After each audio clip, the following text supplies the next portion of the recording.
دنیا کا سب سے پہلا جہاز ایک نبی نے بنایا، جن کے پاس نہ تو کوئی نقشہ تھا اور نہ ہی کوئی صورت اور نہ ہی کشتی بنانے کا کوئی تجربہ تھا، مگر اللہ کے حکم سے اللہ کے نبی نے اس کو تعمیر کیا۔ پھر اس سمندری جہاز نے دنیا کے کئی انسانوں اور کئی جانوروں کو دنیا کے سب سے بڑے سمندری عذاب سے بچایا۔ تو جانیے اس ویڈیو میں حضرت نوح علیہ السلام کی کشتی کے متعلق۔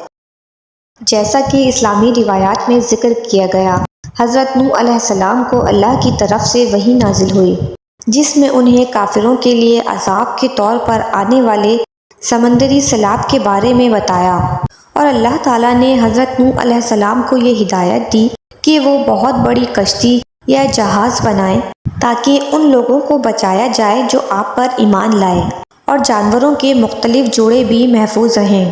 حضرت نوح علیہ السلام نے اپنے پیروکاروں کی مدد سے اللہ کی رہنمائی میں کشتی کا کام شروع کیا۔ کشتی کے طول و عرض کے بارے میں اسلامی تاریخ میں کوئی ذکر نہیں ملتا، لیکن اسے ایک بہت بڑے جہاز کے طور پر بیان کیا گیا جو حضرت نوح، ان کے خاندان اور بہت سارے جانوروں کو سمیٹنے کے قابل تھا۔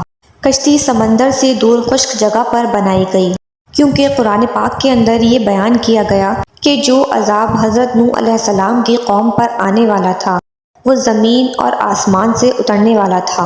حضرت نوح علیہ السلام نے کشتی کی تعمیر کے لیے کئی سال وقف کیے۔ کشتی بناتے ہوئے بھی حضرت نوح علیہ السلام نے سخت سے سخت محنت کر کے اللہ تعالیٰ کا پیغام لوگوں تک پہنچایا اور اپنی قوم کو آنے والی تباہی سے بھی خبردار کیا۔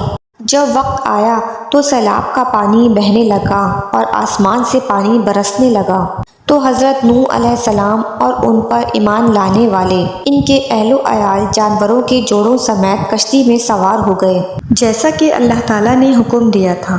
اور یہ خیال کیا جاتا ہے کہ ان جانوروں کا انتخاب سیلاب کے بعد مختلف انواع کی بقا اور اس کے نتیجے میں دوبارہ آباد ہونے کو یقینی بنانے کے لیے کیا گیا تھا۔ ایک بار جب سب کے سب کشتی میں سوار ہو گئے تو سیلاب کے پانی نے زمین کو ڈھانپ لیا۔ اس سیلاب نے کافروں کو تباہ کر دیا۔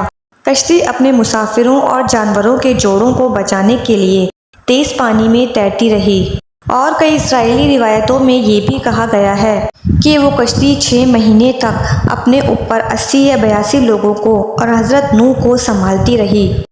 سیلاب کے دوران حضرت نوح اور کشتی پر سوار لوگ اللہ تعالیٰ کی حفاظت پر بھروسہ کرتے رہے۔ انہوں نے کافی عرصے تک اس آزمائش کو برداشت کیا۔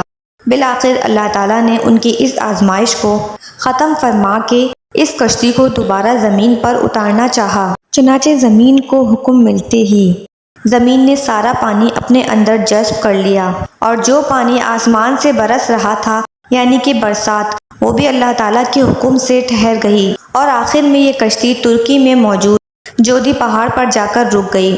سیلاب کے بعد حضرت نوح علیہ السلام اور ان کے پیروکار کشتی سے اترے، اور ان لوگوں نے نئے سرے سے اپنی زندگی کو شروع کیا۔